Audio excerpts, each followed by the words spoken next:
ప్రియమైనటువంటి దేవుని సంగమా, చేరిన మీ అందరికి కూడా ప్రభు పేరిట వందనాలు తెలియజేస్తున్నాను. ఈరోజు ఈ ఆరాధనలో చేరిన ప్రతి ఒక్కరికి మరొకసారి వందనాలు తెలియజేస్తూ ఫాదర్స్ డే శుభాకాంక్షలు తెలియజేస్తున్నాం అందరికీ. ఈరోజు ఏముంది? Father's Day. అంటే చాలా చాలా విలువైనది. ఎందుకంటే ఈ లోకంలో గమనించినట్లయితే కొంతమందికి తండ్రి ఉన్నాడు, తల్లి ఉండదు, తల్లి ఉంటుంది, తండ్రి ఉండదు. ఇద్దరు లేనటువంటి పిల్లలు కూడా ఈ లోకంలో బ్రతుకుతున్నారు. అయితే తల్లి తండ్రిని కలిగిన వారి కంటే కూడా తల్లి తండ్రి లేని పిల్లలకి ఎవరు తోడుగా ఉంటారు? దేవుడు తోడుగా ఉండి వారికి తల్లిగా తండ్రిగా ఉండి ఆదరిస్తూ ఉంటారు. ఈ ఫాదర్స్ డే మదర్స్ డే చేస్తూ ఉన్నప్పుడంతా కూడా మరి తల్లి లేనప్పుడు పిల్లలు ఎంతగానో దిగులు పడుతుంటారు, తండ్రి లేనప్పుడు దిగులు పడుతుంటారు. అయ్యో మాకు కూడా నాన్న ఉండింటే బాగుండు, మాకు కూడా అమ్మ ఉండింటే బాగుండు అని చెప్పి చాలా బాధపడుతుంటారు. అయితే ఈ తల్లి తండ్రి అనేవాళ్ళు చాలా విలువైన వారు. వీళ్ళిద్దరూ ఒక బండికి రెండు చక్రాల వంటి వాళ్ళు. ఒక చక్రము లేకపోతే ఆ బండి ముందుకి కొనసాగదు. రెండు ఉంటేనే కుటుంబానికి అది ఎంతో సంతోషాన్ని కలుగజేస్తుంది. లేఖన భాగం నుండి చూస్తే, ఇప్పుడు మనం చదివిన లేఖన భాగంలో నుండి యోబు గ్రంథము 1వ అధ్యాయము 5వ వచనాన్ని మనం చదువుకున్నట్లయితే యోబు యొక్క బాధ్యత, యోబు పిల్లల మీద ఎంత శ్రద్ధ కలిగి ఉన్నాడో ఈ భాగం మనకు తెలియజేస్తుంది.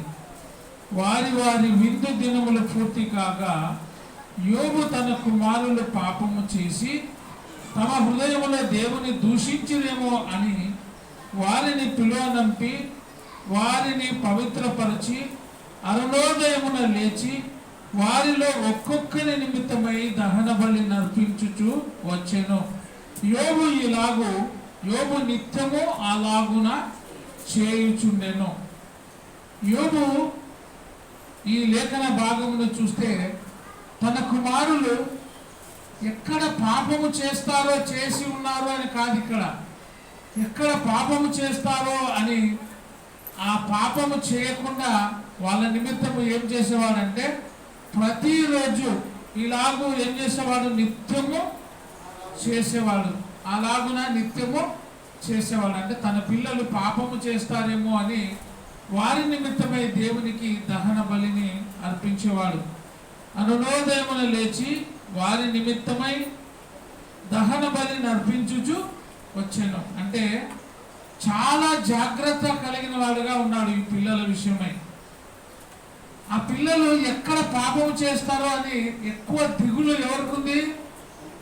తండ్రి చాలా దిగులు పడుతున్నాడు. దేవుని యందు భయభక్తులు కలిగిన తల్లిదండ్రులు కూడా మా పిల్లలు ఎక్కడ చెడిపోతారో, ఎక్కడ పాపము చేస్తారో అని ప్రతిదినము వాళ్ళకంటే ఎక్కువగా ఎవరు ఆలోచిస్తారంటే తల్లి తండ్రి ఆలోచన చేస్తారు. అందుకే బాలుడు నడవవలసిన త్రోవను వానికి నేర్పుమో, వాడు పెద్దవాడైనప్పుడు దాని నుండి తొలగిపోడు అనే భాగం మనం చూస్తున్నాం. అయితే చాలా జాగ్రత్తగా పిల్లలు పాపము చేస్తారేమో అని భయపడుతూ ఆనాటి కాలంలో యోబు దహన బలులు అర్పించుచూ వచ్చినాడు. ఈనాటి కాలంలో కూడా మనం ఏం చేయాలంటే పిల్లల కోసం ప్రతి తల్లిదండ్రులు ఉదయకాలమున లేచి వారి నిమిత్తమై ప్రార్థన చేయాలి. మైటి కొంచెం సౌండ్ పెట్టు. వారి నిమిత్తమై ప్రార్థన చేయాలి. అందుకే ఈ ఫాదర్స్ డే మదర్స్ డే అని మనం జరుపుకుంటూ ఉంటాం. తల్లి ముఖ్యమా తండ్రి ముఖ్యమా అంటే ఎవరు ముఖ్యము? ఎవరు ముఖ్యం చెప్పండి? తల్లి ముఖ్యమా తండ్రి ముఖ్యమా? యా కన్ను ముఖ్యం నీకు? ఎడమ కన్నా కుడి కన్నా? ఎవరన్నా చెప్పండి, నాకు ఈ కుడి కన్నే ముఖ్యం, ఎడమ కన్ను ముఖ్యం కాదు అని. చాలా ఎక్కువ పెట్టాం, రీసౌండ్ వస్తుంది. రెండు చాలా విలువైనవే. తల్లి తండ్రి అనే వాళ్ళు కూడా చాలా విలువైన వాళ్ళు. అయితే భవిష్యత్తులో పిల్లలు బాగుండాలని, తమకంటే గొప్ప వాళ్ళు కావాలని కోరుకునే వాళ్ళు ఎవరు అంటే తల్లి తండ్రి. పెంచలే, మళ్ళీ తగ్గిస్తుంది. వారికంటే గొప్ప వాళ్ళు కావాలని కోరుకునేది ఎవరు? తల్లి తండ్రులే. అయితే తల్లిదండ్రుల గురించి ఒక మాట చూస్తే వీళ్ళు ఎట్లా ఉంటారంట అంటే, ఎండాకాలములో నీడల, వానకాలములో గొడుగుల, శీతాకాలములో చలిమంటల వాళ్ళు ఉండి మనకు ముందుకు నడిపిస్తారు. మళ్ళొకసారి చెప్తున్నా చూడండి, ఎండాకాలములో నీడల, వానకాలంలో గొడుగుల, చలికాలంలో చలిమంటలా ఉండి తల్లిదండ్రులు మనకు తోడుగా ఉంటారు. ఒకసారి తల్లిదండ్రులు ఉన్నప్పుడు ఆ విలువ తెలియదు, తల్లిదండ్రులు పోయినప్పుడు ఆ విలువ ఎంత గొప్పదో తెలుస్తుంది. ఎంత బాధపడినా మళ్ళా మనం పోగొట్టుకున్న తల్లిని కానీ తండ్రిని కానీ తీసుకొచ్చుకోలేము. మీరు జాగ్రత్తగా ఆలోచించండి. చాలాసార్లు చాలా కుమారులు కానీ కుమార్తెలు కానీ తల్లిదండ్రులు ఉన్నప్పుడు చాలా నిర్లక్ష్యం చేస్తాం మనం. ఆ తల్లి తండ్రి దూరంగా ఉన్నప్పుడు, దూరం అయితే ఆ విలువ అనేది తెలుస్తుంది. బంగారు గొంతులో ఉంటే దాని విలువ తెలియదు, అది ఊడి పడిపోయిన తర్వాత దాని విలువ తెలుస్తుంది. చేను నీ గొంతులో ఉంటే నువ్వు అంతగా ఆలోచించవు, అది పడిపోయిన అనుకో ఏం చేస్తావు? ఎదారు దిగులు ఉండదా నీకు? ఒక 6 తులాల చైన్ వేసినావు నీ గొంతులో, అది మాటి మాటికి చూస్తున్నావు, అది గొంతులోనే ఉంది, కానీ పడిపోయింది. అది పడిపోయినప్పుడు నీకు ఎట్టుంటుంది? చాలా సంతోషం కదా. అమ్మా 6 తులాల బంగారు పోతే పోన్లే అనుకుంటావు కదా. 6 తులాల బంగారు పడిపోతే ఎంత దిగులో. తల్లిదండ్రులు ఉన్నప్పుడు కూడా ఆ విలువ మనకు తెలియదు, వాళ్ళు పోతే ఆ విలువ అనేది మనకు తెలుస్తుంది. ఆ మాటలు అనుకొని బాధపడుతుంటాం. మా నాన్న ఇట్లా అంటుండా, మా అమ్మ ఇట్లా అంటుండా, మా నాన్న ఇట్లా తిడుతుండే, మా అమ్మ ఇట్లా తిడుతుండే అని చెప్పి బాధపడుతూ అది గుర్తు చేసుకుంటూ ఉంటాం. అది మంచిదైనా చెడ్డదైనా వాళ్ళన్న మాటలు మనం ఏం చేస్తుంటాం అంటే మన మనసులో అనుకొని దిగులు పడి కన్నీళ్లు కారుస్తూ ఉంటాం. తల్లిదండ్రుల్లో కూడా చాలా మంది ప్రేమగా పెంచే వాళ్ళు ఉంటారు, కఠినంగా పెంచే వాళ్ళు ఉంటారు. కొంతమంది మంచి మాటలతో పెంచుతారు, కొంతమంది దుర్భాషలు ఆడుతుంటారు. ప్రతి క్షణము ప్రతి అడుగడుగున ఏం చేస్తారంటే చెడ్డ మాటలే మాట్లాడుతుంటారు. దుర్మార్గమైన తల్లులు ఉన్నారు, దుర్మార్గమైన తండ్రులు ఉన్నారు. అంటే దుర్మార్గమైన తల్లినైనా అనుకోవాల్సిందే, దుర్మార్గుడైన తండ్రిని కూడా అనుకోవాల్సిందే. అయితే దేవుని మాటలు చూస్తే చూడండి ఎంత ప్రేమ అంటే, దేవుని మాటలో తల్లి తండ్రులు ఎప్పుడు కూడా మనల్ని వదిలిపెట్టరు. యోహాను సువార్త 14:18 నేను మిమ్మల్ని అనాథలుగా విడువను, మీ యొద్దకు వత్తును. నేను మిమ్మల్ని అనాథగా వదలను, మీ యొద్దకు వత్తును. నేను నిన్న రాత్రి చూసినప్పుడు ఫాదర్స్ డే అని నాకు తెలిసింది. ఒక బుక్ చదువుతున్నప్పుడు ఆ బుక్ ఒకటి రాయబడింది. అది చదివినప్పుడు నాకు చాలా దుఃఖం వచ్చింది. ఒక కుమారుడు ఏం చేసినాడంటే, ఆ కుమారునికి వివాహమైంది.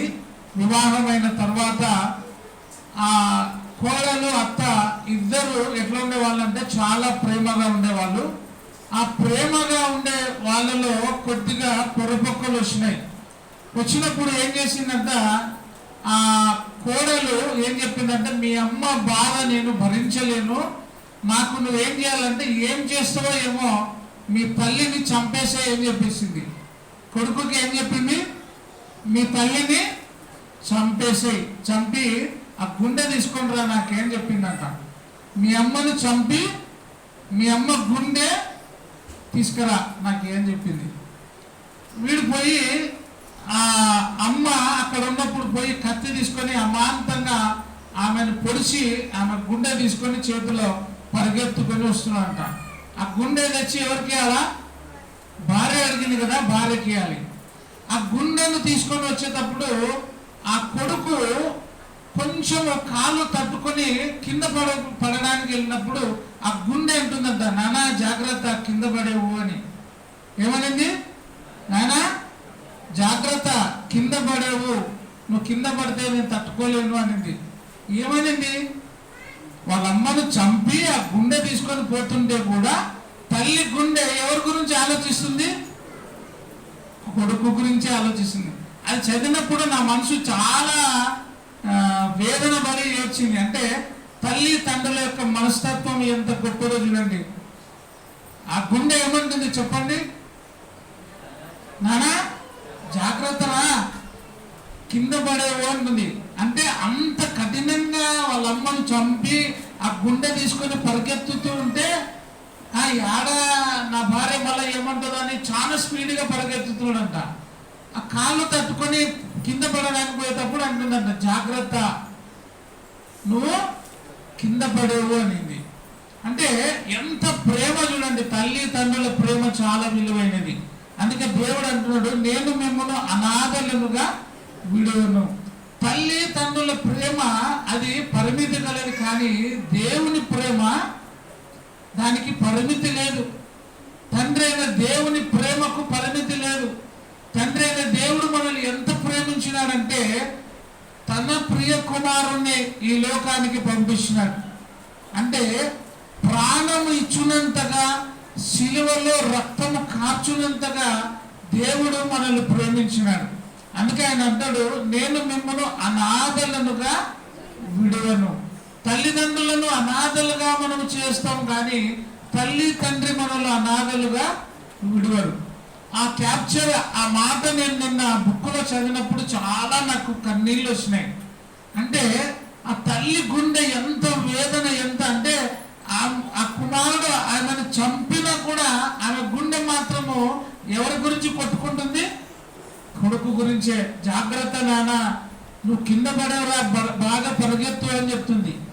అంటే నేను మిమ్మును ఎట్లా విడువను అంటుంది? అనాథగా నేను మిమ్మును విడువను అంటుంది. నేను మీ యొద్దకు వస్తును. ఏమంటున్నాను? నేను మీ యొద్దకు వస్తా. ఈ భూమి మీద మీరు అనాథలు అని అనుకుంటున్నారేమో, మీరు ఎప్పుడు అనాథలు కాదు, మీ దగ్గరికి నేను వస్తా. ఆ మాట దేవుడు నెరవేర్చినాడు. పరలోకమందున్న దేవుడు మనల్ని ప్రేమించి కుమారులుగా, కుమార్తెలుగా మనల్ని ఎంచుకున్నాడు. కాబట్టి ఆ పరలోక మహాపట్టణాన్ని వదిలిపెట్టి ఈ భూమి మీదకి వచ్చి మన దగ్గర మానవుడుగా ఉండి, మన దగ్గర మనతో పాటు ఉండి నివాసము చేసి మన సాధక బాధకులను భరించినటువంటి గొప్ప దేవుడు ఆయన. అందుకే దేవుడు కోపం వచ్చినప్పుడు ఏం చేస్తాడంట? గద్దిస్తాడు. అందుకే ఏమంటాడు చూడండి, సామెతలు 29:15లో, బెత్తమును గద్దింపును జ్ఞానమును కలగజేయును. బెత్తమును గద్దింపును ఏం చేస్తుంది? జ్ఞానమును కలగజేస్తుంది. ఒక కుమారుడు తండ్రి ఇద్దరు వేటకు వెళ్ళినారంట. ఒక కుమారుడు తండ్రి బాగా కుమారునికి వేట నేర్పించినాడు. కుమారుడు బాగా వేటలో నేర్పరైనాడు. అప్పుడు కుమారుడు ఒక జింకను చూసి పరిగెత్తుతున్నాడంట, జింకను వేటాడడానికి. ఆ తండ్రి చాలా సంతోషపడుతున్నాడు, నా కుమారుడు జింకను వేటాడడానికి పరిగెత్తుతున్నాడు అని. ఆ కుమారుడు పరిగెత్తుతూ తండ్రికి కళ్ళకు కనిపించినటువంటి దూరంకి పరిగెత్తినాడు. అప్పుడు తండ్రికి దిగులైంది, అరే నా కుమారుడు పరిగెత్తుతున్నాడు, ఇంకా దూరంగా పోతే ఆ అడవిలో అనేకమైన క్రూర మృగాలు ఉంటాయని చెప్పి గట్టిగా అరుస్తున్నాడంట. నానా నువ్వు ఆగురా, నేను ముందుకు పోవద్దు, అక్కడ పోతే నీకు ప్రమాదము, క్రూర మృగాలు ఉన్నాయి, తర్వాత అక్కడ ఒక జిగటగల ఊపి ఉంది, నువ్వు పోవద్దు అని గట్టిగా అరుస్తుంటే కూడా ఆ కుమారుడికి వినబడలేదు, అట్లే పరిగెత్తుతున్నాడు. అప్పుడు తండ్రి ఏం చేసినాడు? ఎంతగా అరిచిన కుమారుడు ఆగలే కాబట్టి ఒక విల్లు తీసుకొని గురి చూసి కుమారుని కాళ్ళకి కొట్టినాడు. ఏం తీసుకొని కొట్టినాడు? అంబులు ఉంటాయి కదా, వేటాడడానికి పోయినాడు. ఆ తండ్రి కుమారుడు ఆగలే, పరిగెత్తుతూ ఉన్నాడు, కానీ ప్రమాదం ఉంది కుమారునికి. ఎంత చెప్పినా ఆ కుమారునికి వినబడలేదు. తండ్రి అరుస్తున్నాడు. అప్పుడు ఏం చేసినాడు? తండ్రి ఒక బాణము తీసి కుమారునికి కాలి కొట్టినప్పుడు కుమారుడు గట్టిగా అరిచి అక్కడ కింద పడిపోయినాడు. అంటే ఆ విల్లు వేయకపోతే, ఆ విల్లు విరవకపోతే ఏమైంది? ఆ కుమారుని ప్రాణాలు పోయేవి. కాబట్టి ఇక్కడ ఏమన్నాడంటే బెత్తమును గద్దింపును ఏం చేస్తుందంట? జ్ఞానమును కలగజేస్తుంది. బెత్తమును గద్దింపును జ్ఞానమును కలగజేస్తుంది. జ్ఞానము రావాలంటే బెత్తముతో మందలించాలి. నేను చాలా మంది తల్లిదండ్రులను గమనిస్తుంటా, నోరు తెరిస్తే పెద్ద మాటలతో తిడుతూ ఉంటారు. ఆనాటి కాలంలో బాగా పిల్లలను కొట్టేవాళ్ళు, కానీ ఇప్పుడైతే కొట్టడం తక్కువైపోయింది, తిట్టడం ఎక్కువైపోయింది. ఆ తిట్లకే పిల్లలు ఇంట్లో నుంచి పారిపోతున్నారు, వెళ్ళిపోతున్నారు. నేను ఒక కుటుంబాన్ని గమనించినప్పుడు ఒక నెల కిందట నాకు ఫోన్ వచ్చింది. మా కొంచెం దగ్గర బంధువులే. నేను మా పిల్లని బాగా తిట్టినాను, అయితే వాడు కనిపించడం లేదు. ఇంట్లో నుంచి 7 గంటలకు పోయినాడు, ఎక్కడ పోయినాడో తెలియదు అని చెప్పి బాధపడి ఏడుస్తున్నారు. అందరూ కూడా దిగులు పడి అక్కడొకరు ఇక్కడొకరు ఎత్తుకుతున్నారు. అయితే ఆమె అంటుంది, నేనేమనలేదు, ఒక చిన్న మాట గట్టిగా అన్నా, నేను ఇక్కడికి పోతా అంటే వద్దురా, నువ్వు పోవద్దు, పోయినావంటే నీ కథ చేస్తానని తిట్టినా, అంతే. వాడు పోయినాడు, ఎక్కడ పోయినాడో ఏమో అని. కానీ వాడు పోయి ఒక చోట పైన ఎవరు కనిపించనిటువంటి మిద్దెల మీద దాచిపెట్టుకొని ఉన్నాడు. అక్కడ సీసీ కెమెరాలో కనబడింది. అప్పుడు పోయి వాడిని పిలుచుకొచ్చినాడు. అంటే ఎంత బాధ చూడండి. అంటే ఇప్పుడు పిల్లలు అటువంటి పనులు చేస్తున్నారు. తల్లిదండ్రులు తిట్టినా అది ఎవరి కోసమో? మన మంచి కోసమే. తల్లిదండ్రులు కూడా పెద్ద మాటలు తిట్టకూడదు. ఇష్టం వచ్చినట్టుగా నోటికి ఏ మాట వస్తే ఆ మాట పిల్లల్ని తిట్టకూడదు. అందుకే దేవుడు ఏమనంటే బుద్ధి జ్ఞానము లేని కంచర గాడిద వలె నైనను మీరు ఉండొద్దండి అని. తల్లిదండ్రులు కూడా లేని మాటలు, పెద్ద మాటలు తిడితే వాళ్ళు ఎవరు? బుద్ధి జ్ఞానము లేని కంచర గాడిదలమే. కాబట్టి అటువంటి మాటలు కాకుండా మంచి మాటలతో, దేవుని మాటలతో మన పిల్లలను మనం గద్దించాలి. అందుకే బుద్ధి జ్ఞానము లేనటువంటి కంచర గాడిద వలె మనం ఉండకుండా మన పిల్లలను మనం ప్రేమించాలి. సామెతలు 3వ అధ్యాయం 12వ వచనంలో యెహోవా తాను ప్రేమించు వారిని గద్దించును. దేవుడు ప్రేమించే వారిని ఏం చేస్తాడంట? గద్దిస్తాడు. నేను మన దగ్గరకు వచ్చేటువంటి సండే స్కూల్ పిల్లలకైనా, చర్చికి వచ్చే పిల్లలకైనా ఒకటే చెప్తుంటా, నేను మిమ్మల్ని గట్టిగా గద్దించినానంటే, మిమ్మల్ని తిడుతున్నానంటే మీ మీద ప్రేమ ఉన్నట్టే. ఒకవేళ మీరు చేస్తున్నది తప్పు అయ్యి కూడా నేను గద్దించకపోతే అది మీకే ప్రమాదం. నేను తిట్టినాని, నేను గద్దించినాని మీరు అలిగితే అది మీకే మేలు కాదు. అందుకే ఎవరైతే గద్దిస్తారో, ఎవరైతే గట్టిగా మందలిస్తారో వాళ్ళు మన మేలు కోరి చెప్పినట్టే. అందుకే దేవుని మాటలు యెహోవా తాను ప్రేమించు వారిని ఏం చేస్తాడు? గద్దిస్తాడు. తల్లిదండ్రులు కూడా మనల్ని గద్దిస్తున్నారు, బుద్ధి చెప్తున్నారు అంటే అది మేలు కోసమే. కానీ గద్దించాలి, కానీ చెడు మాటలతో గద్దించకూడదు. దేవుని మాట ప్రకారంగా గద్దించాలి. హెబ్రీలకు రాసిన పత్రిక 12వ అధ్యాయము 7-8 వచనాలు చదువుకున్నట్లయితే, తండ్రి శిక్షింపని కుమారుడు ఎవడు? తండ్రి శిక్షింపని కుమారుడు ఎవడు? నేను చాలా కాలం కిందట ఒక కథ చెప్పింటా, మీకు గుర్తుంటుంది చాలా మందికి. ఒక కుమారుడు బాగా చదివేవాడు. బాగా చదువుతుంటే మంచి క్లాసులో క్లాస్ ఫస్ట్ వచ్చినాడంట. నానా నేను క్లాస్ ఫస్ట్ వచ్చినాను అని చెప్తే తండ్రి ఏం చేసినాడంటే, క్లాస్ ఫస్ట్ కాదురా నువ్వు రావాల్సింది, ఏం ఫస్ట్ రావాలా? స్కూల్కి ఫస్ట్ రావాలా అని చెప్పి గద్దించినాడు. వాడు తండ్రి తిట్టినాడు కదా అని చెప్పి మళ్ళీ చదువుకొని బాగా స్కూల్ ఫస్ట్ వచ్చినాడు. స్కూల్ ఫస్ట్ వచ్చినాడు, అయినా మెచ్చుకోలే, మళ్ళా తిట్టినాడు. తిరిగితే భార్య అప్పుడప్పుడు అనేదంట, ఏమి నువ్వు వాడు ఎప్పుడు ఎంత మంచిగా చదివినా, ఎంత బాగా క్లాస్ ఫస్ట్ వచ్చినా, స్కూల్ ఫస్ట్ వచ్చినా, అందరూ మెచ్చుకున్నా, నువ్వు మాత్రము ఎప్పుడు తిట్టడమేనా నీ పని అని చెప్తే ఆయన అన్నాడు, ప్రేమగా నవ్వినాడంట, అంతే. మళ్ళీ తర్వాత ఏం చేసినాడు? మళ్ళీ తిడుతున్నాడు. ఒకరోజు అతడు మంచిగా చదవడం వలన అతన్ని సన్మానించడానికి గొప్ప గొప్ప అధికారులు వచ్చినారు. అధికారులు వచ్చి మంచి సన్మాన సభ పెట్టినారు. అంటే ఈ పిల్లోని సన్మానించాలి అని పొద్దున్నేకి సన్మానం చేస్తారు. రాత్రి ఆ భార్య భర్త ఇద్దరు ఒక చోట ఉన్నారు. వీడు అనుకున్నాడు, రేపొద్దున మా నాన్న ఆ సభలో కూడా నన్ను ఎక్కడ కించపరుస్తాడో, అంతమందిలో నన్ను ఎక్కడ తిడతాడో, కాబట్టి ఈ రాత్రే మా నాయనని లేపేయాలా, మా నాయనని చంపేసేయాలా అనేటువంటి ఒక నిర్ణయం తీసుకున్నాడు. అప్పుడు కాలంలో ఇల్లు కడితే మంచిగా గవాసులు ఉండేవి. ఇంటి గాలి రావడానికి పైన ఒక చిన్న రంధ్రం పెట్టేవాళ్ళు. ఆ గవాస్ దగ్గర వీడు పెద్ద రాయి పెట్టుకున్నాడంట. వాళ్ళు భార్య భర్తలు ఆ మంచం దగ్గర ఉండి మాట్లాడుకుంటున్నారు ఇదే మాటలే. రేపన్నా నువ్వు వాడిని ప్రేమించు, గొప్ప గొప్ప వాళ్ళు వచ్చినారు, అందరి ఎదురుగా నువ్వు వాడిని తిట్టేవు, బాగా ప్రేమించు అని భార్య చెప్తుంది.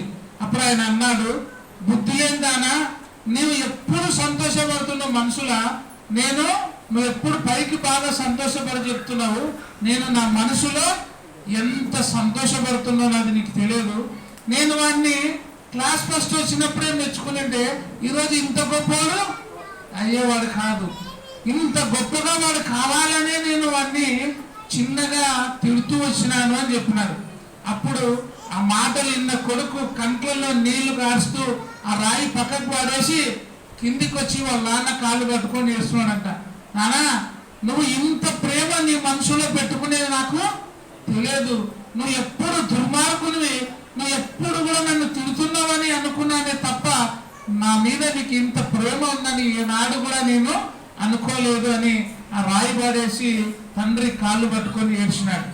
అంటే ఈ రోజు కూడా చాలా మంది తల్లిదండ్రుల మీద కోపాన్ని పెంచుకుంటుంటారు, ఈర్ష్యని పెంచుకుంటుంటారు, ద్వేషాన్ని పెంచుకుంటూ ఉంటారు. చాలా మంది 10వ తరగతి పిల్లలు అనుకుంటుంటారు, క్లాస్ టీచర్లు బాగా కొడుతున్నప్పుడు తిడుతున్నప్పుడు అనుకుంటారు ఈ 10వ తరగతి అయిపోయి సార్కత చేస్తా అని చాలా మంది అనుకుంటారు. అట్లా 10వ తరగతి అయిపోయినాక ఇంకా మళ్ళీ అది చేయరు. ఎందుకంటే గొప్పగా వాళ్ళు తెలుసుకుంటారు కాబట్టి సార్ గురించి చెడ్డగా ఆలోచించారు. అందుకే దేవుని మాట శిక్షించమని, బెత్తముతో కొట్టమని, గద్దించమని దేవుని మాట చెప్తుంది. కాబట్టి ప్రతి తండ్రి కూడా హృదయంలో ప్రేమిస్తాడు, తల్లి బాగా పైకి ప్రేమిస్తాడు. తల్లి మనసులో కూడా ఉంటది, ఎక్కువగా బయటికి చూపిస్తుంది. తండ్రి బయటికి ప్రేమను చూపియడం లోపల పెట్టుకుంటాడు తండ్రి. అది తల్లికి తండ్రికి ఉండేటువంటి తేడా. అందుకే హెబ్రీలకు రాసిన పత్రిక 12వ అధ్యాయము 7వ వచనము 8వ వచనం చదవండి. తండ్రి శిక్షింపని కుమారుడు ఎవడు, దేవుడు కుమారులుగా మిమ్మల్ని చూచుచున్నాడు. తండ్రి శిక్షింపని కుమారుడు. దేవుడు మనల్ని ఎట్లా చూస్తున్నాడు? కుమారులుగా మనల్ని చూస్తున్నాడు. తండ్రి శిక్షింపని కుమారుడు. తండ్రి శిక్షింపని కుమారుడు ఎవడు? మీ నాన్న ఎప్పుడు మిమ్మల్ని శిక్షించలేదా? ఎప్పుడు తిట్టలేదా? ఎవరైనా చేయొద్దండి, ఆడపిల్లలు కానీ మగపిల్లలు కానీ. మా నాన్న ఎప్పుడు నన్ను ఒక్క మాట కూడా అనలేదు అన్న వాళ్ళు ఎవరైనా చేయొద్దండి. ఒక్క మాట నన్ను అనలే, తిట్టలే, కొట్టలే అన్నతోళ్ళు ఉంటాయి. ఉన్నారా ఎవరైనా? ఒక్క మాట నన్ను అన్న వాళ్ళు ఉన్నారా? ఎవరు? ఎక్కువ చాలాసార్లు బిడ్డల్ని బాగా తండ్రి ప్రేమిస్తాడంట, కొడుకుల్ని బాగా ఎవరు ప్రేమిస్తారు? కొడుకుల్ని ఎవరు ప్రేమిస్తారు? తల్లి ప్రేమిస్తుంది. కూతుర్లని తండ్రి బాగా ప్రేమిస్తాడు. అందుకే ఏమంటారు తెలుసా, వాడన్నా బాగా పని చేస్తాడు, ఈ పిల్ల ఒక్క పని కూడా చేయదు అంటారు కదా. ఇంకా అమ్మ మీద వచ్చే బిడ్డకి కోపం వస్తుంది కదా. వాడన్నా ఒక్క పని అన్నా అంటారు, కానీ ఈ పాప ఒక్క పని అన్నదమ్మా అంటే అయిపోయా. కానీ ఇద్దరే ఇప్పుడు మళ్ళా తల్లి దగ్గరకు తండ్రి దగ్గరకు పోయి నీకు కొడుకు అంటే బాగా ఇష్టమా, బిడ్డ అంటే బాగా ఇష్టమా అంటే ఏం చెప్తారు? నాకు ఇద్దరంటేనే ఇష్టం అంటారు. ఇక్కడ కూడా దేవుడు మనకు ఏమైనాడంట, కుమారులుగా మిమ్మల్ని చూచుచున్నాడు. దేవుడు మనల్ని కుమారులుగా చూస్తున్నాడు. తండ్రి శిక్షింపని కుమారుడెవడు? తండ్రి శిక్షింపని కుమారుడెవడు? కుమారులైన వారందరూ శిక్షలో పాలు పొందుచున్నారు. శిక్షలో పాలు పొందుచున్నారు. మీరు పొందని ఎడల దుర్బీజులే గాని కుమారులు కారు. ఎవరు కాదు? కుమారులు కాదు.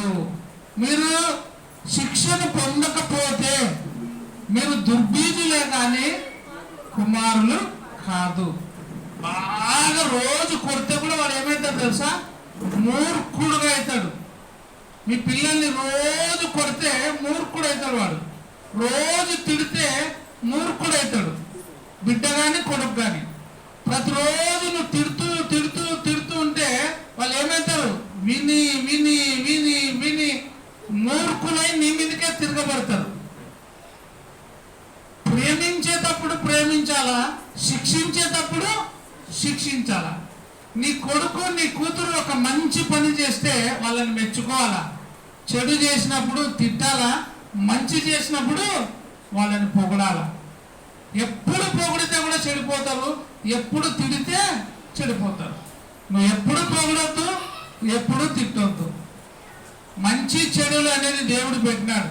మంచి చేసినప్పుడు మంచి చేసినావు, భలా నమ్మకమైన మంచి కుమారుడా, భలా నమ్మకమైన మంచి కుమార్తె అని అనాల. చెడు చేసినప్పుడు దేవుడు కూడా ఏమన్నాడు? చెడ్డదాసుడా అన్నాడు. ఏమన్నాడు? చెడ్డదాసుడా అన్నాడు.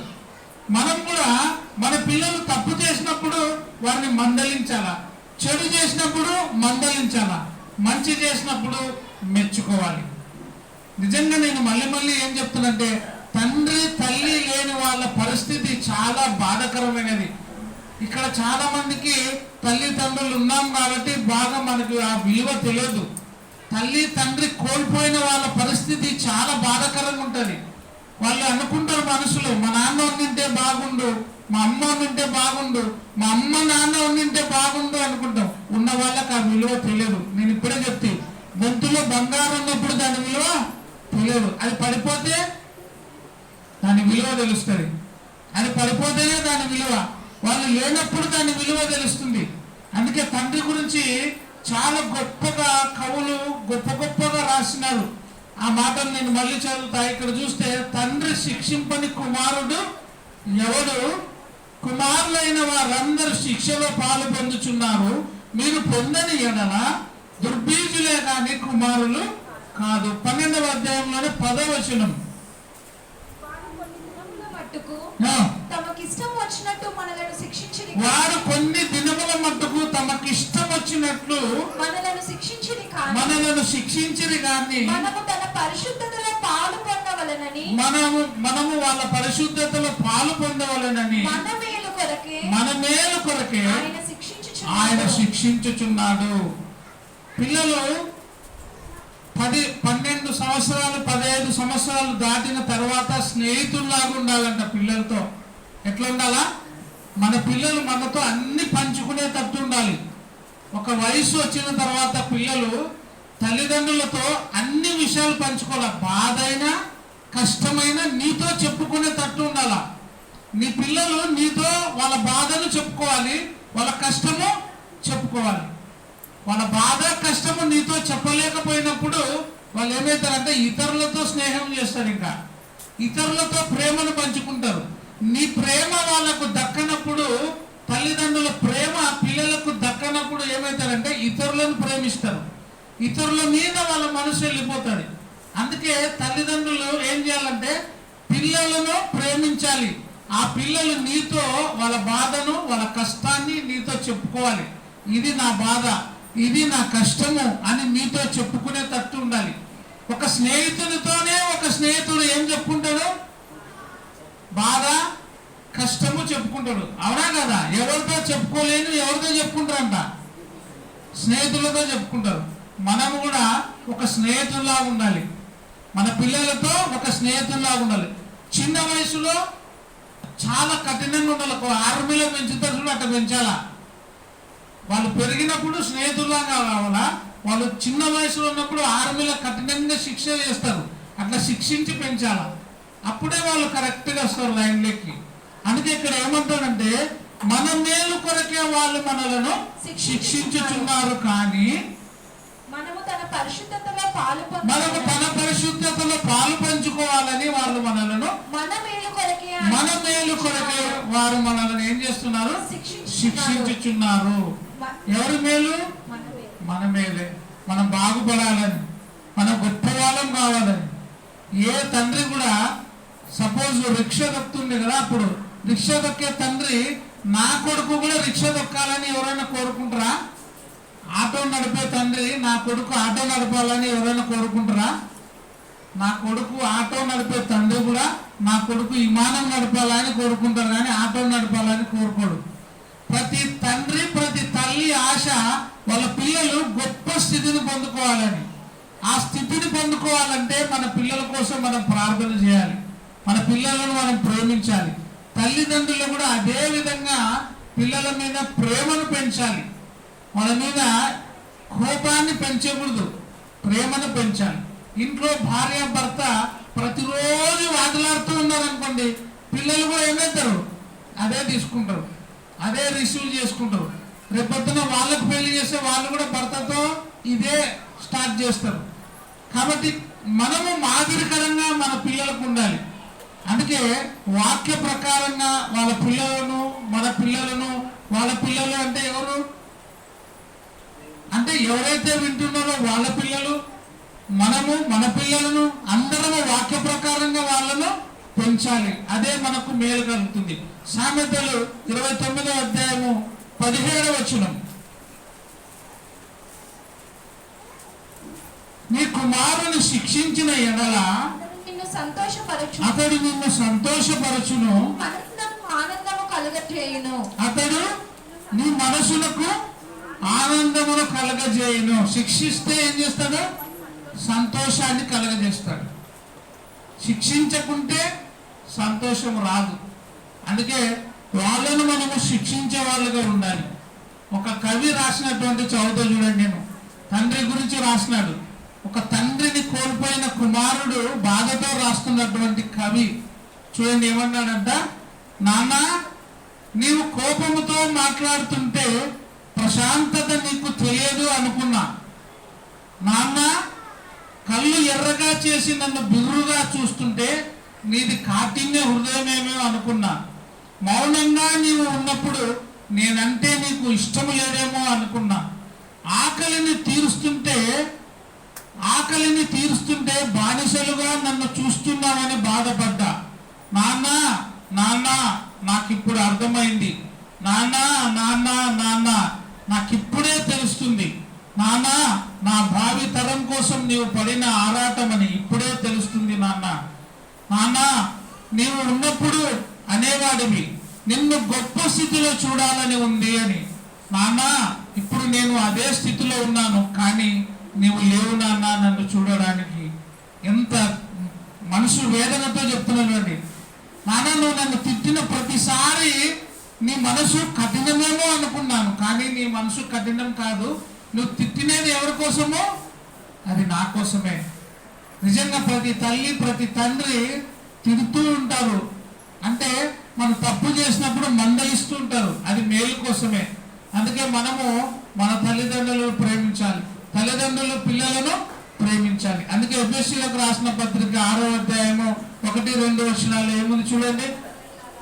పిల్లలారా, ప్రభువునందు మీ తల్లిదండ్రులకు విధేయులయుండుడి, ఇది ధర్మము. నీకు మేలు కలుగునట్లు నీ తండ్రిని నీ తల్లిని సన్మానించుము, అప్పుడు నీవు భూమి మీద దీర్ఘాయుష్మంతులు వగుదువు. ఇది వాగ్దానంతో కూడిన ఆజ్ఞలలో మొదటిది. తండ్రులారా ఏమంటున్నారు? మీ పిల్లలకు ఏం రేపకూడదు? కోపం రేపకండి. ప్రభు యొక్క శిక్ష.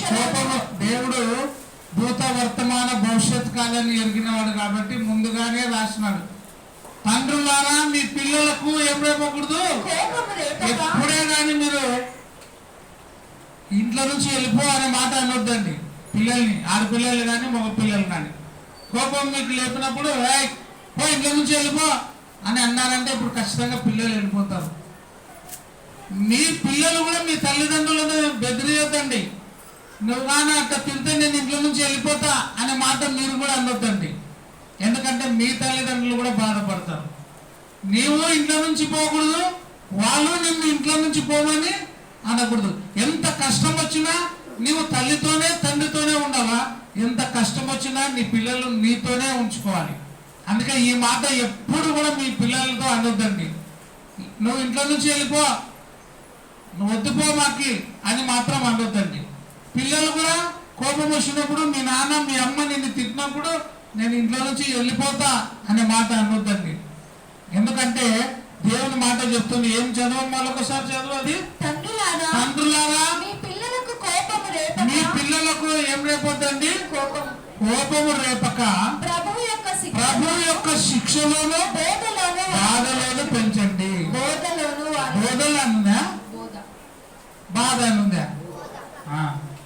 బోధలోను వారిని పెంచండి అంటే వాళ్ళని ఎక్కడ పంపించాలా? వాక్యం వినడానికి పంపించండి, దేవుని మందిరానికి పంపించండి. దేవుని మందిరంకి వస్తే అన్ని నేర్చుకుంటాం. ప్రభు యొక్క శిక్షలోను బోధలోను వారిని పెంచండి. నీళ్లు పోసి పెంచండి అని అర్థం. ఇడ ఏ నీళ్లు పోయాలా? వాక్యం అనే నీరు పోయాలి. మొక్కకు నీళ్లు పోస్తేనే అది ఎదుగుతుంది. అందుకే నీ పిల్లలకు ఏం పోయాలా? వాక్యం అనే నీరు పోయాలి. అప్పుడే వాళ్ళు చక్కగా పెరుగుతారు. అందుకే దేవుని మాటలో ఏమంటుందంటే, బాలుడు నడవవలసిన త్రోవను వానికి నేర్పుము, వాడు పెద్దవాడైనప్పుడు దాని నుండి తొలగిపోడు. చూడండి 12వ అధ్యాయం ఎబ్రీలకు రాసిన పత్రిక 12వ అధ్యాయము 6వ వచనంలో ఏమంటుందంటే, ఆయన నిన్ను గద్దించినప్పుడు విసుకకుము, విసుకోవద్దు. నాన్న అమ్మ తిట్టినప్పుడు ఏం కాకూడదు? విసుకొద్దు, విసికి వెళ్ళిపోవద్దు. నాకు వద్దుబా, ఈ తిట్లు నేను వినలేను అని నువ్వు అనొద్దు. చాలా మంది పిల్లలు చూస్తే కోపం వచ్చినప్పుడు గోడలు కొట్టుకునే పిల్లలు కూడా ఉన్నారు. ఇప్పుడు చిన్న చిన్న పిల్లలు సెల్ ఇవ్వకుంటే కూడా కొట్లాడుతున్నారు. ఇప్పుడు సెల్ ఇవ్వకుంటే కొట్లాడుతున్నారు. ఇది చాలా అన్యాయం. ఇప్పుడు ఈ కాలం ఏం కాలమో పోయే కాలం ఏమో తెలియదు, కానీ అన్నం కూడా సెల్ ఇస్తేనే తింటున్నారు. ఇప్పుడు సెల్లు పెడితేనే తింటారు. అప్పుడు కాలము పిల్లలు చాలా బాగా పెంచుతారు. ఇప్పుడు తల్లిదండ్రులు ఫ్రీగా నేర్చుకున్నారు. ఆ సెల్ ఇచ్చేది అయ్యం ఒక సెల్లు పెట్టుకునేది. అన్నం ముద్ద ఆడబెడుతుంటారో కూడా తెలియదు, ఎందుకంటే సెల్లులో ఉంటుంది. ఈమె చిన్న పిల్లలు చూడండి, ఆ పాట పెడితేనే అన్నం తింటుంది. ఒక ఏమంటుంది, ఆ పాట పెడితేనే అన్నం తింటుంది అమ్మ. ఆ పాట పెట్టకుంటే అన్నమే తినదు, అదే పాట పెట్టాలా. ఎట్లా తయారైంది చూడు కాలం. ప్రభు యొక్క శిక్షలోను బోధలోను వారిని, అసలు ప్రేమ అనురాగాలు తగ్గిపోతున్నాయి. ఈ సెల్లు ఎట్టాడిదంటే కత్తి లాంటిది. ఇది కత్తి పీక కోసుకునికే పనికి వస్తుంది, కూరగాయలు కోసుకునికే. ఈ సెల్లు కూడా అంతే. అన్నిటికీ మూలం ఇదే. కాపురాలు చెడిపోవడానికే ఇదే, కుటుంబాలు పాడు చేయడానికి ఇదే. అన్నిటికీ మూలం యాది? Cell phone. దీంట్లో అంతా ప్రపంచం, భూ ప్రపంచం అంతా సెల్ ఫోనే. చిన్న పిల్లలకు బాగా తెలుస్తుంది. ఎట్లా చేయాలరా అంటే మొత్తం తిప్పి తిప్పి పెడతారు, మనకే రాలేదు. కుకాలో అనేది జోలో పెట్టుకునేది. వీడు మాత్రం అన్ని ఫేస్బుక్, ఆ బుక్, ఈ బుక్, ఇంకా ఏమో రకరకాలు ఉన్నాయి దాంట్లో. ఇన్స్టాగ్రాము, ఇంకో గ్రామ్ ఉంది యాదో, యాదమ్మా ఫేస్బుక్ చెప్పు, టెలిగ్రాము, యాది స్నాప్. మంచి జుట్టు ఉన్నట్ట లేదు ఉన్నట్టు కూడా చేయొచ్చు. ఇప్పుడు జుట్టు లేదో లేదని ఉంటే చెప్పండి. ఒక ఆయన జుట్టు లేకుంటే ప్రార్థన చేస్తే జుట్టు వస్తుంది అని, అంతా పదం సెల్ ఫోన్ పెట్టుకొని జుట్టు వస్తుంది. పాపం హైదరాబాద్లో ఉన్నాడు ఆయన. మీ జుట్టు ఊడిపోతుంటే నేను ప్రార్థన చేస్తే మీకు జుట్టు ఎంతకలు పెరుగుతాయి. ఆయనకే జుట్టు లేదు, టోపం పెట్టుకుంటున్నాడు ఆయన. పాస్టర్ మీరు చూడండి, తీస్తే అంత బటన్ ఎత్తే. కానీ సెల్ ఫోన్లో మాత్రము తలకి ఎంట్రుకలు లేని వాళ్ళకి కూడా ఇట్లా పెడితే ఎంట్రుకలు వస్తాయి, మిసాలు వస్తాయి, అన్ని చేయొచ్చు. మైటి చేస్తాడు ఇట్లా పెడితే, అందరూ చేయొచ్చు. చూడండి, అన్నిటికీ మూలం ఇదే. అందుకే దేంట్లో పెంచాలంట? ప్రభు యొక్క శిక్షలోను బోధలోను వారిని పెంచండి. చాలా ఆశ్చర్యం. ఆ సెల్ ఫోన్ ఉంటేనే తింటున్నారు పిల్లలు, సెల్ ఫోన్ ఉంటేనే బాగా ఆడుకుంటారు. ప్రభుత్వం కూడా సెల్ ఫోన్ ఇచ్చి బడికి పంపించండి అంటారేమో. ఇంకా ట్యాబు 7వ తరగతి పిల్లలకి ట్యాబు, వీడు 8వ తరగతికి వీడు 8 ట్యాబ్ ఇస్తే వీడు ల్యాబ్ అవుతున్నాడు. ఇంకా పొద్దుమొక్కలు నెట్ ఉంటే ఆడ కూర్చుంటున్నారు పిల్లలు. ఏంటి ఆయన కూర్చున్నాడు? నెట్ తగ్గుతుంది. చాలా మంది పిల్లలు ఏంటి అందరూ ఆడ కూర్చున్నారంటే ఆ ఇంటిది మాకు నెట్ తగ్గుతుంది కాబట్టి అంతా అన్నే గ్రూపు. దాంట్లో ఏం చేస్తుండేది తెలియదు, ఏం చూస్తుండేది తెలియదు. అందుకే ఎట్లా పెంచాలంట? ప్రభు యొక్క శిక్షలోను బోధలోను వారిని పెంచండి. ఇది కత్తి, రెండిటికి మూలం. గొంతు కోసుకునికే అదే, కూరగాయలు కోసుకునికే అదే. కాబట్టి దేవుని మాట ఏం చెప్తుంది చూడండి. ఆయన నిన్ను గద్దించినప్పుడు విసుకకుము. ప్రకటన 3:19. నేను ప్రేమించు వారిని అందరినీ గద్దించి శిక్షించుచున్నాను. ఎంత మంచి మాట చూడండి. నేను ప్రేమించు వారిని అందరినీ ఏం చేస్తున్నాడు? ఆయన గద్దించి శిక్షించుచున్నాను అంటాడు. సామెతలు 10వ అధ్యాయం 17లో గద్దింపునకు లోబడని వాడు ఏం తప్పుతాడు? త్రోవ తప్పును. గద్దింపునకు లోబడని వాడు త్రోవ తప్పును. నా ఇష్టం అంటే అభిప్రాయంగా, అరే బాబు ఇది చేయొద్దు నాయనా, ఇది చేయొద్దమ్మా అంటే నా ఇష్టం, నువ్వేం చెప్పనీకి అంటే అభిప్రాయంగా. గద్దింపునకు లోబడని వాడు ఏం తప్పుతాడు? త్రోవ తప్పుతాడు. త్రోవ తప్పినోడు ఏడబడతాడు? గుంతలు పడతాడు. అప్పుడుండలే గుంత, ఇప్పుడు ఏడలేవు గుంతలు. అప్పుడుండే రోడ్లు, గుంతలు, మిట్టలు. ఇప్పుడు అన్ని బాగానే ఉన్నాయి. ప్రమాదంలో పడిపోతాడు. ఇప్పుడు జీవితమే పతనం అవుతుంది. ఇంకా గద్దింపునకు లోబడని వాడు వాని జీవితాన్ని వాడే ఏం చేసుకుంటాడు? వాని కొమ్మ వాడే నరుకున్నట్ట. కొమ్మ మీద కూర్చున్నవారనైనా ఆ కొమ్మ కొట్టొద్దు, ఆ కొమ్మ కొట్టని, లే ఇదే కొమ్మ కొడతా అని కొడితే ఏమవుతాడు? కింద పడతావు. గద్దింపునకు లోబడని వాడు కూడా ఏమవుతాడు? చూడండి, నేను ప్రేమించు వారిని అందరినీ గద్దించి శిక్షించుచున్నాను. సామెతలు 10:17లో గద్దింపునకు లోబడని వాడు ఏమి తప్పుతాడు? త్రోవ తప్పుతాడు. త్రోవ తప్పినాడంటే యాక్సిడెంట్లు అయిపోతాయి. జీవితము ఏమవుతుంది? ప్రమాదంలో పడిపోతాయి. మనకి బస్సులు పోయేటున్నాయి కదా, ఇటు వచ్చేటివి అటు పోయేటివి. ఇట్లా పోయేటివి ఇట్లా రావాలా, అట్లా పోయేటివి అట్లా పోవాలా. ఇట్లా పోయే దాంట్లో అటు పోయేది వచ్చింది అనుకో ఏమవుతుంది? యాక్సిడెంట్లు అవుతాయి. కాబట్టి గద్దింపునకు మనం ఏం కావాలా? లోబడాలి. గద్దింపునకు విధేయత మనము చూపాలి. సామెతలు 3వ అధ్యాయం 12వ వచనం.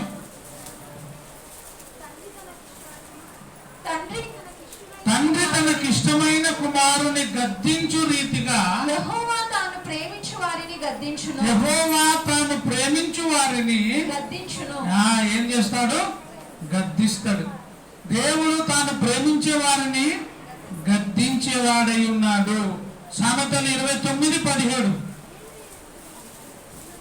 చదివితే ఇంతకు ముందు మనం, నీ కుమారుని శిక్షించిన ఎడల అతడు నిన్ను సంతోషపరచును, నీ మనసునకు ఆనందమును కలుగజేయును. 29:15 సామెతల్లో బెత్తమును గద్దింపును జ్ఞానమును కలుగజేయును. అదుపు లేని బాలుడు తన తల్లికి అవమానము తెచ్చును. ఎవరు ఈ బాలుడు?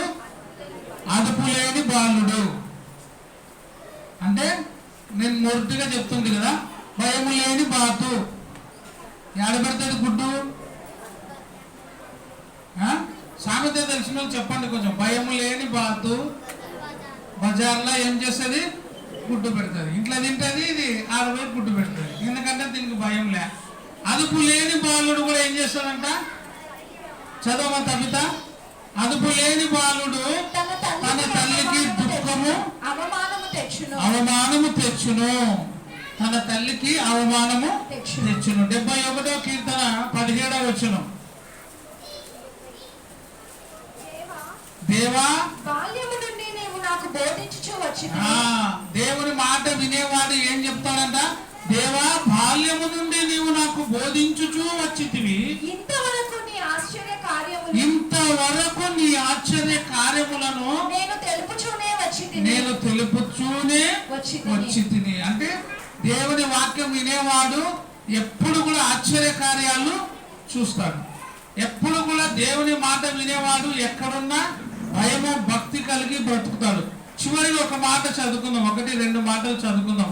ముఖ్యంగా దేవుని మాటలో ఏం నేర్చుకోవాలంటే యవనస్తులు కానీ యవనస్తురాలు కానీ నేను ఎప్పుడు చెప్తుంటా, 3 విషయాలు గమనిస్తే చాలా దూరంగా ఉంటాం ఈ లోకానికి.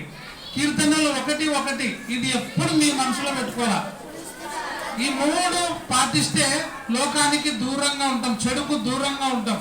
యవనస్తులు కానీ యవనస్తురాలు కానీ కుటుంబీకులు కానీ ఎవరైనా కానీ దుష్టుల ఆలోచన చొప్పున నడవక, పాపల మార్గమున నిలువక, అపహాసకులు కూర్చుండు చోట కూర్చుండక. ఈ 3 చేయకూడదు.